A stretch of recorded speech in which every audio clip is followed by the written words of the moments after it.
USA is sweeping the Olympics in Rio, but did you know that many champions got their start right here in this Olympic pool in Larchmont with the legendary coach John Collins? Badger Swim Club was started in the 1940s when the 10-acre property was bought by John Collins' father. He explains why his family got into the competitive swim club business. I grew up here, and of course I grew up with an Olympic-sized pool in my front yard, so it's no surprise that we gravitated towards swimming. My dad wanted me to become an Olympic-type swimmer, and so everything we did from the time I was 8 or 9, 10 years old was aimed at trying to bring Olympic swimmers here, train people like myself into becoming much better swimmers. John was the All-American butterflyer at Indiana University and transitioned into coaching the sport in 1970. One of my friends roped me into coaching at the Bride YMCA, and that's when it started, back in 1971, and I've been coaching ever since.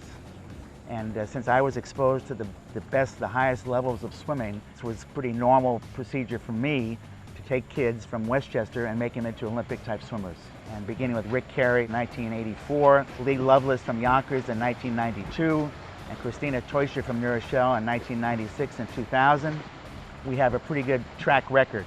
This year, he sent a record 16 swimmers to the Olympic trials in Omaha, Nebraska, including Cody Miller, who went off to win the bronze medal in the men's 100-meter breaststroke and a gold medal in the men's 4x100-meter medley relay, alongside legendary Michael Phelps in Rio.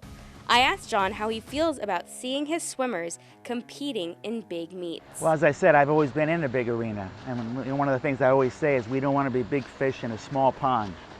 You know, winning Westchester County championships is great, but we were always focused on what's going on around the country and where are the best swimmers and how fast are they. So we used to take our kids out to meets in Cincinnati, and we still take the people to Toronto, to Montreal, to be exposed to what's going on outside of our little world. What does it take to be a great Olympic swimmer? John shares with us what he thinks is the recipe for success. And it's a question of having enough pool time, having the right attitude, and trying to create the right environment to take kids like this and make them into national caliber swimmers. We also got a chance to talk to 2 high school swimmers who had just finished their early morning practice. They told us what their schedule looks like and how attending big meets inspires them. In September, we start training short course yards, which is half the length of this pool.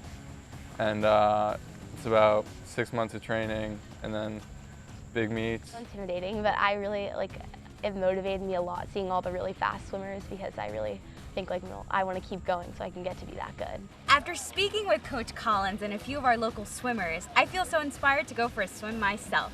For the Local Live, I'm Cat Galeano, diving off.